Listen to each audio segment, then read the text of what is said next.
Hello and welcome to this asynchronous module for the Coalition Symposium in 2023. Today we'll be talking about leveraging support for anti-ableism programming with an eye towards health sciences students. I'm Michael Kim. I am the Assistant Dean for Student Affairs at the University of Minnesota Medical Center, where I both lead the medical school programming and then have a network of student affairs professionals across our health sciences programs that meet regularly to discuss these issues. And my partner today is... Hi, I'm Kristina Petersen. I am the Assistant Dean of Academic Support Programs and Associate Professor of Biochemistry at New York Medical College, where we also have lots of different health science programs that I am thrilled to work with lots of different types of students.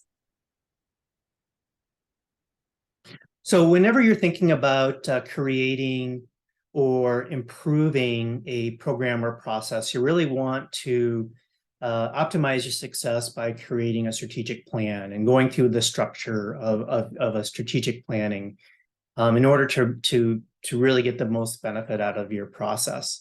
And so what we thought we would do today was, first of all, outline the rationale for supporting diversity, again, with a lens through disability. Discuss the steps in a strategic planning process, again, with an eye towards supporting students with disabilities. And then at the end, we'll give some personal perspectives on barriers and paths to success that might be helpful for you in your success. So the Association of American Medical Colleges, the AAMC, has created this really great diversity and inclusion strategic planning toolkit. It was first published in 2014 with a second edition in 2016.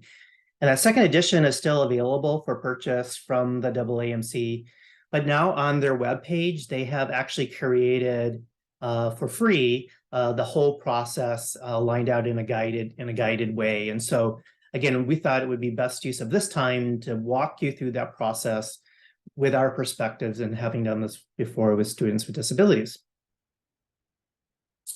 So in terms of thinking about how when I'm talking with the leadership, talking with stakeholders, trying to get resources, money, people, etc., what are we going to say? What are the elevator speech or the things that you're going to do? And there's several of these that we will review, but one of the probably ones that really hit leadership really strongly, in this case in medical school, is LCME accreditation. I know most health sciences programs have their own accreditation process. Ours is through this thing called this institution called LCME. And in that case, the LCME has these very specific things that we have to meet in order to be accredited. And in terms of diversity, equity, inclusion, it is diversity, pipeline programs, and partnerships, showing a mission-appropriate diversity policies, having ongoing systematic recruitment and retention activities, and methods to evaluate the effectiveness of these activities to achieve the mission-appropriate diversity outcomes. That's element 3.3 in the accreditation process. And then there's element 7.6, which says the faculty of a medical school ensure that the medical curriculum provides opportunities for medical students to learn, to recognize, and appropriately address biases in themselves and others and in the healthcare delivery process. And these are great items to utilize when talking with the leadership, because let me tell you, the accreditation process is not fun. And when you get either an unsatisfactory or satisfactory need for monitoring, a lot of alarms go off. Also very compelling to leadership is the legal risks that could happen if you don't have good diversity programs and good programs for students with disabilities. So I know with this group talking to you that these are you all understand these very well, but obviously the Rehabilitation Act of 1973 and the Americans with Disabilities Act are very important components that schools have to follow in order to be in compliance, and that if we're not following those, that provides legal risk. And again, leadership does not like legal risk.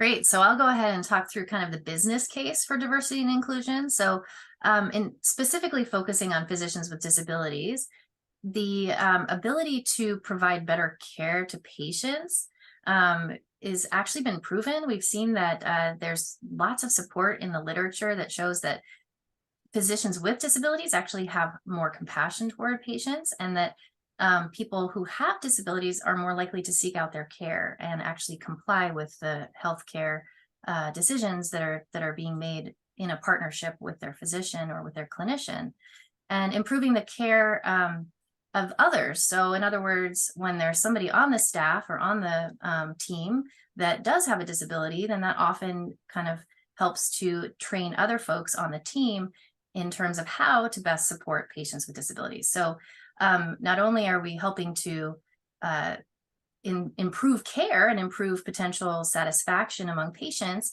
and make it more effective, but we're also importantly potentially bridging some of the health inequity gaps that we see. So we do know that people with disabilities have less access to healthcare. They may be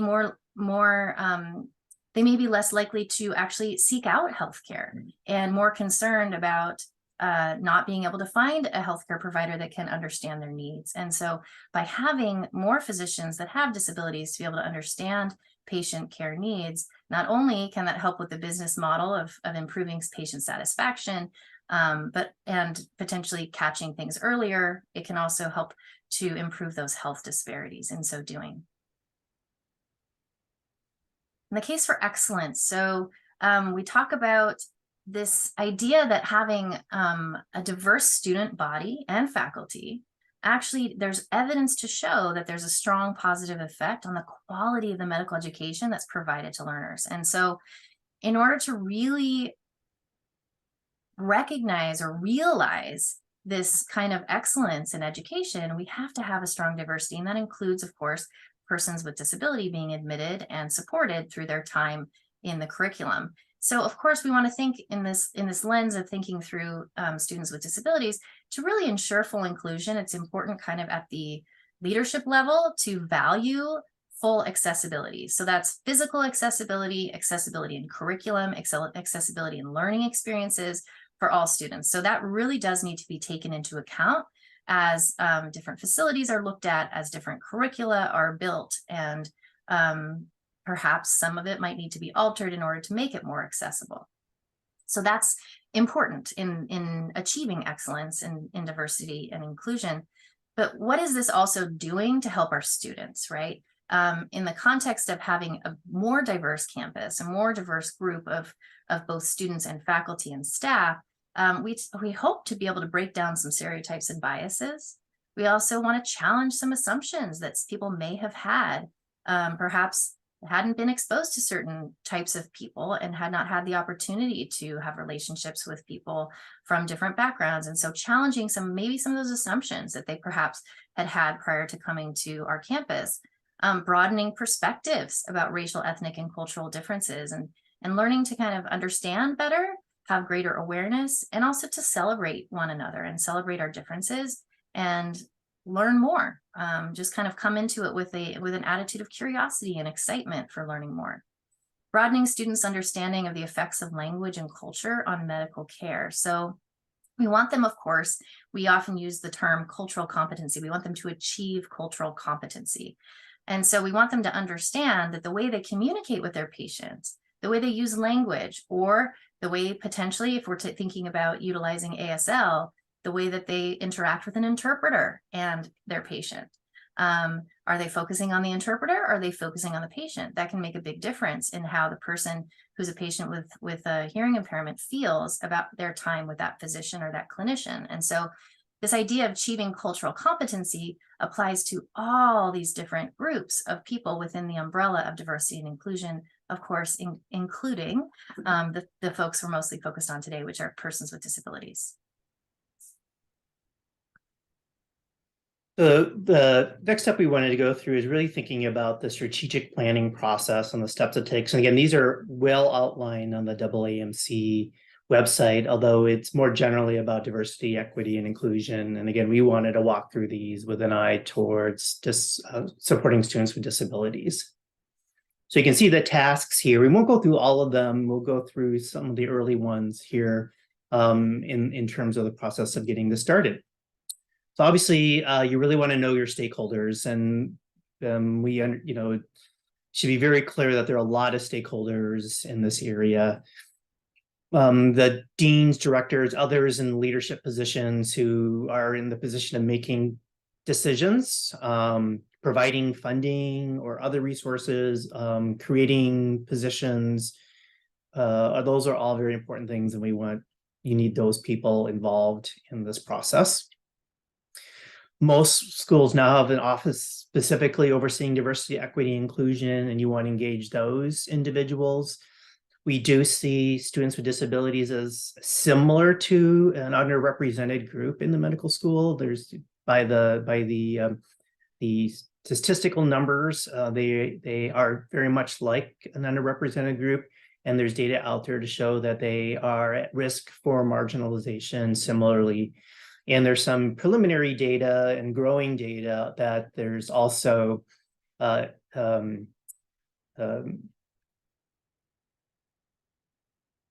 both the having multiple identities that are potentially marginalized actually increases the likelihood of marginalization. Certainly, you want to engage the staff in the student supports and success programs that you all have to be engaged in building or improving programs. Course directors and coordinators who are looking at accommodations and have to build those accommodations in the courses need to be involved. Students, I really am wholehearted about having students. In fact, my goal is usually to have at least 20% of any work group be students. Sometimes I've even had work groups that we aim for 50% students because they're obviously their perspectives being on the front lines and really being in dealing with these is very valuable. Plus, students bring a lot of energy, not always a time because they have to study, but at least they often bring a lot of energy and good ideas. Every medical school has interacts differently with disability resource professionals, but certainly you want them at the table and have really good partnerships and collaborations with them. And given the legal and other issues, risk issue related, it is not a bad idea to have your legal representatives being part of that as well. All right, strategic planning part 2 is surveying the landscape. So knowing how many students do you have that are disclosing their disabilities to receive accommodations? So that's referred to as, of course, the current disclosure rates. So what are your current disclosure rates? Have they changed over time? And so I can tell you that from the time I started at my school until now, our disclosure rates have gone up a lot.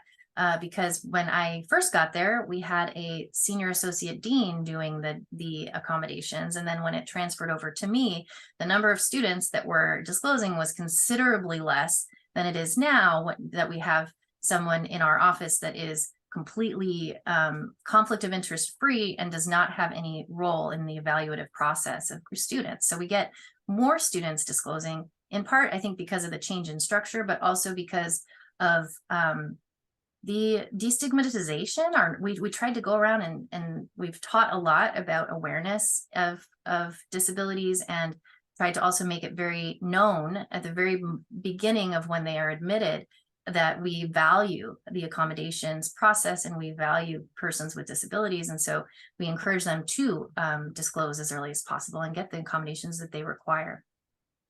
Relationships with disability resource professionals. So definitely, having open communication, if possible, having somebody from the Disability Resource Office or the DRP themselves actually being represented on some of the leadership committees so that the voice is heard of the students who have access needs.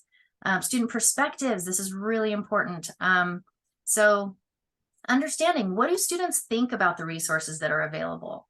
Do they feel like the support services are helping them? Do they feel like the people who are giving the support services are approachable? Do they feel like the policies are easy for them to understand? Do they feel comfortable accessing those support services?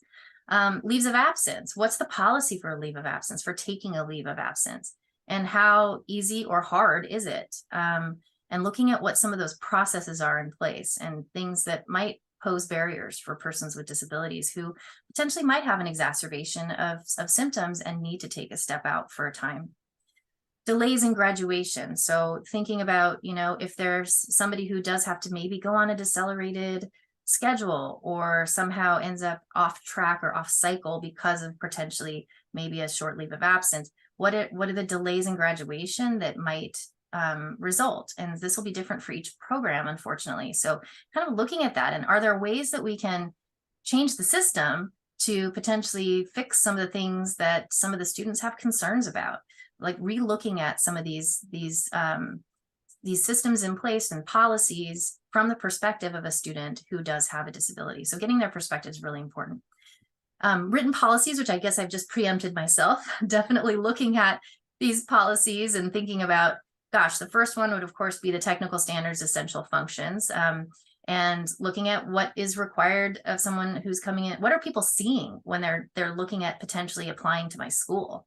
Are they seeing something that's more inclusive in the way that the message is facing to the students? Or is it something that seems more about compliance over access? So looking at what the messaging is there and trying, of course, to move toward full access as opposed being the goal, as opposed to just compliance.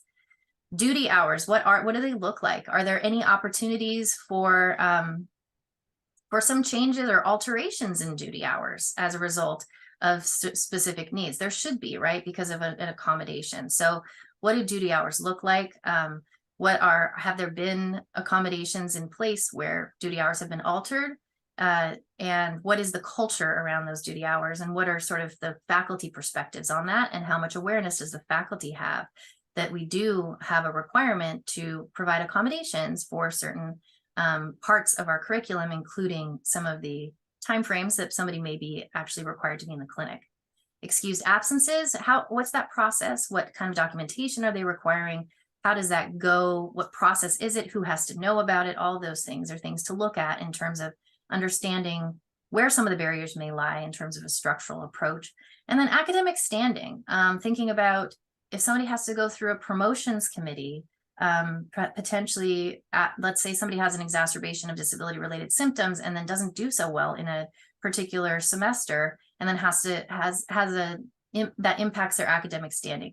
What does that look like? What does that process look like? And potentially from the perspective of someone with a disability, how can some of their unique experiences be taken into account within that process?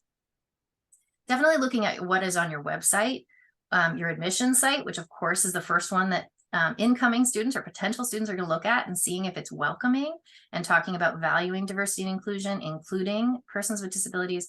And then what kind of student support services do you have, and what messaging is being put up on those student support web pages? So I think looking at all those things that we just talked about and doing a strengths, weaknesses, opportunities, threats analysis, or a SWOT analysis. We hear about this a lot in some of the leadership team meetings that we have. So thinking about, gosh, where are we doing really well? Let's look at that and acknowledge that.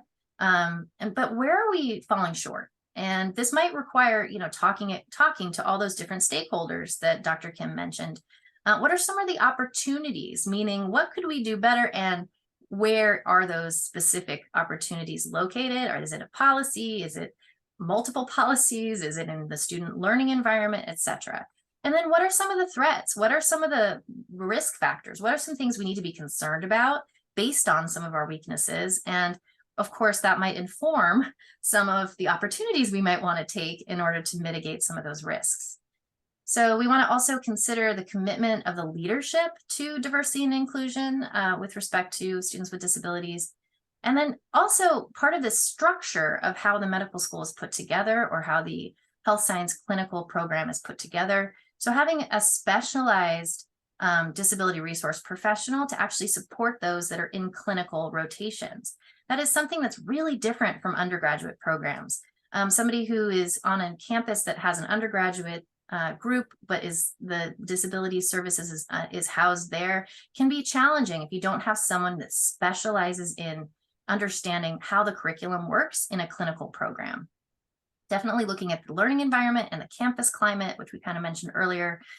The accommodation culture, again, kind of making it normalized, right? Making it valued, that when people have a need for an accommodation, that they are encouraged to then disclose and get the accommodations that they require, because we value that community within our campus and we want their needs to be met. And then obviously looking at data. Gosh, data is the thing. I'll just say, from the time that I started at my current job until now, we had started with one person, which was me. We now have 8 people in our department as of the end of this year.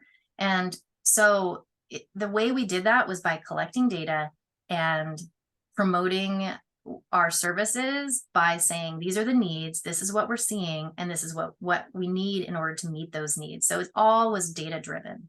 And that often is really what is necessary, in addition to those things Dr. Kim mentioned with the LCME, the legal requirements, all those things. With leadership, but data, I think, really has been the big driving force in helping us to increase our resources. So once you've gone through all those steps and really sort of got an understanding of where you need to go and what the challenges might be, you need to start setting goals. And this is probably one of the areas that can be really difficult to do, because it's easy to have too many goals. It's easy to have too few goals. The more specific you can be with those goals, the better, and the more likely to have success. And we really like the SMART goals program, which is being a very specific, measurable, achievable, relevant, and time bound. That means, can be done within 6 months or 1 year, or whatever time frame you have. And so really having a good set of goals that you can verbalize and share and be on the same page with all the stakeholders is very important. When creating the goals, really thinking about your data, looking back, exactly as Dr. Petersen says, what is your data saying, where you need to put your efforts, get that low-hanging fruit, really think about those things that are going to make the biggest changes, because we can only do so much in a short period of time. And really these goals, it's helpful to think about these goals too as sets of goals. So setting like a 5-year plan is always a good idea, because again, you're only going to be able to do so much in the first year, and then you need to do things in the following years. Student feedback is always important.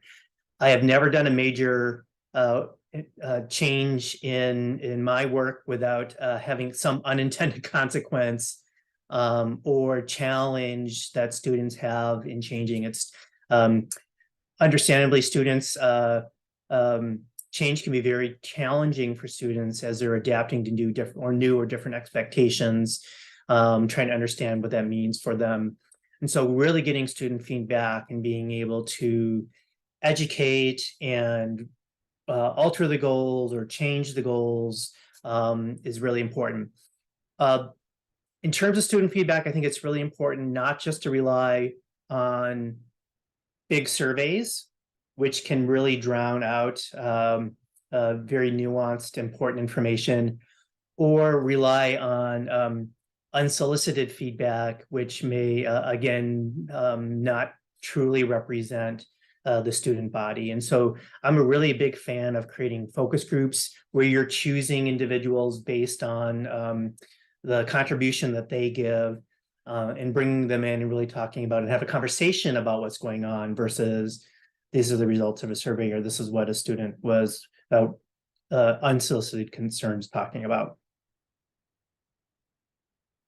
Once you have all that and you have your goals and you feel like you've got a good set moving forward, then you're really going into what I like to call essentially project management. And that's really then the process of, going through that year, 2, 3, 4, 5-year strategic plan and really working through that. And again, that's well described in the process, and less needing to think about it through the lens of disability, since this is more sort of generic things. But again, you need to sort of take those tasks, figure out who's doing the task, who's responsible for them. You need to build accountability. Often accountability is done through doing operational meetings, setting deadlines, tracking progress, those type of things. Stakeholders love to have updates, and that keeps them engaged in the process. it provides additional feedback to really be able to take that. This is how we're doing on our goals. What do you see? What are you hearing from students? Student government is a great place. Maybe those focus groups that you've been working with, if there had been a work group, for example, based on a stakeholder work group, bringing it back to that group. And then you really want to have a timeline, again, that acknowledges the student cycle.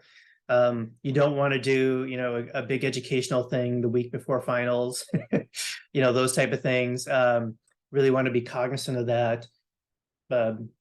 When new students are coming in, obviously that's a great time. That's when they're usually very engaged in learning about the process before they get too busy into coursework. Certainly thinking about those transition times between years or between preclinical and clinical are really important times to when you have better student attention and you can focus on providing programming. So I think we're going now into sort of our personal perspective, and I'll invite Dr. Petersen to talk about some of the barriers and challenges in doing this work. Great, thank you, Dr. Kim. All right, so there's a lot of things we could say. I'm just going to summarize some of the kind of top things that come up a lot in some of these challenges. So securing ongoing resources. This is huge, right? I mean, that's number one for a reason. Trying to get actual staff time that's dedicated to this promotion of inclusion and this important work of making sure that students who require accommodations are actually receiving the accommodations that they need. So I'll just share that when I was first hired, and the position or the portion of time that was allotted to my position was supposed to be less than 10% of my time would be spent on trying to make sure that student needs were met, those with accommodations. And of course, that was not enough time. And so by collecting data, that's how we ended up managing to increase our resources. But man, it took time. And so for those first few years, I was actually by myself for 4 years. So it was a lot. I did the best I could. And, you do what you can, but collecting the data is critical and showing the increased needs among students. And at the same time, getting the word out as well. Staff turnover and training. I think, sometimes people in these kinds of positions can burn out pretty easily. So it's, I think, really important to make sure that you're providing appropriate training for folks, because that's one of the challenges is, how do I train someone, or how am I, when I came into this, I had a lot of working knowledge of disabilities from my personal experiences, but I had not been someone in a position to determine what other people needed for accommodations. And so how do you train somebody to do that? Fortunately, now there's a lot of resources that are available in terms of books that have been written and the DRP Academy that's been formed. So now there are a lot more resources that are available, and trying to discern what the training should look like has been pushed forward significantly since the time that I started back in 2014. Changing priorities by leadership. So, this is where, depending upon what is coming up next, if it's an LCME accreditation, or if it's, in our case, a Middle States accreditation, or, there are different priorities that kind of siphon through our campus. We had a CODA, of course, the dental school CODA accreditation recently. So where are the priorities within leadership, and within each kind of priority list, where does our constituency fall? And that's challenging. That's where I think, again, going back to what we were talking about, stakeholders, and trying our best to see if we can advocate for somebody from the access perspective to be on committees, whether it's a faculty member who has a disability, or or students with disabilities, or the DRP, or someone from the accessibility office being involved in some of those conversations and with the leadership is important to kind of keep their needs met, known to the leaders, and also make sure that needs are met for those that we have stewardship over. An ableist culture. This is something that goes far beyond the campus. We try our best, of course, to do what we can to promote awareness, to mitigate some of the culture that does already exist all around us, and to help students to recognize some of their implicit bias and explicit bias and work toward facilitating understanding and working toward having a more inclusive perspective toward persons with disabilities around them in terms of their colleagues, as well as toward their patients. So there's lots of different aspects to that. And then faculty and leader lack of awareness and resistance. This is tough. I think it's oftentimes, it's not the resistance that sometimes is encountered, I don't think is because of ill intent. I think it's really most often because of lack of awareness and lack of understanding. And so that's where faculty development is really important. And the idea of fostering a good community in terms of tilling the soil, so to speak, before you plant the seeds so that they can be cultivated in nutrient rich soil and then, you know, have the nutrients they need to survive. So trying to cultivate awareness among faculty through faculty development, through conversations, through inviting people to become allies, to having, you know, one-on-one discussions with people who may be somewhat resistant, helping them better understand where we're coming from is really an important step to making sure that we're fostering a more inclusive community on campus.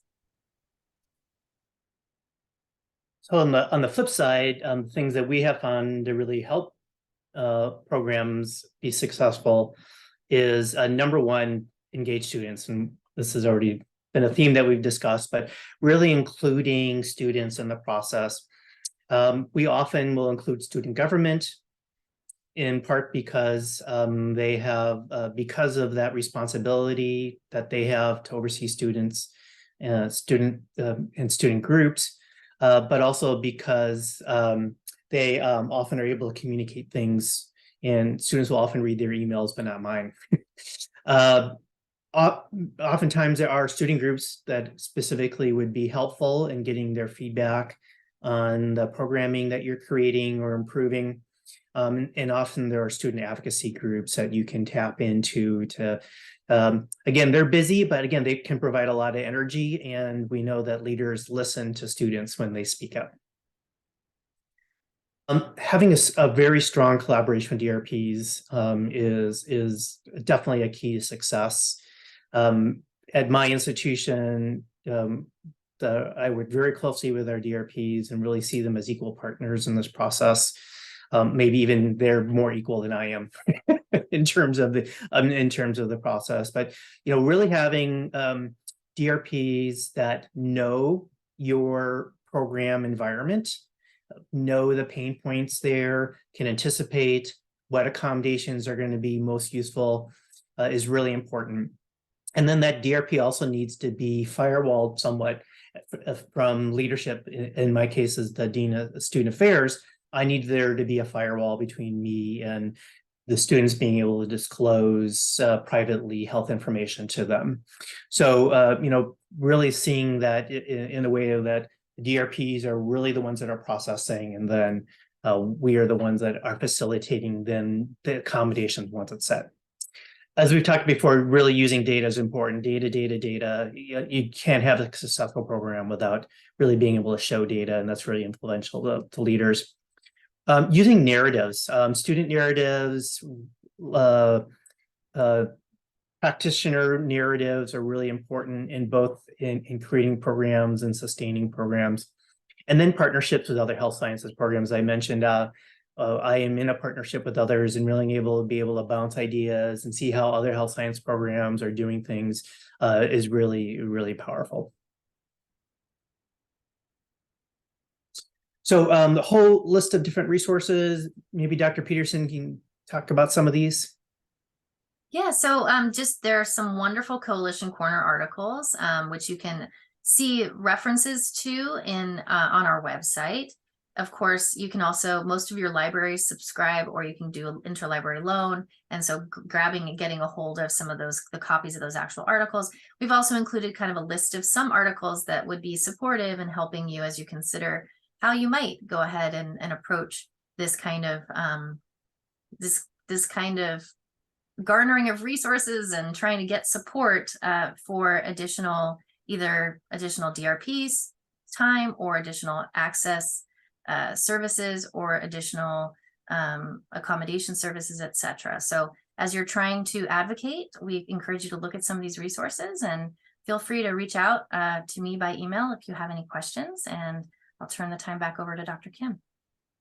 Yeah, thank you for being part of this conference. We hope it was valuable. We hope this session was valuable, and I'm sure that many of the other sessions that will be fun for you to see as well. So we'll see you at the conference in June. Take care. Thank you.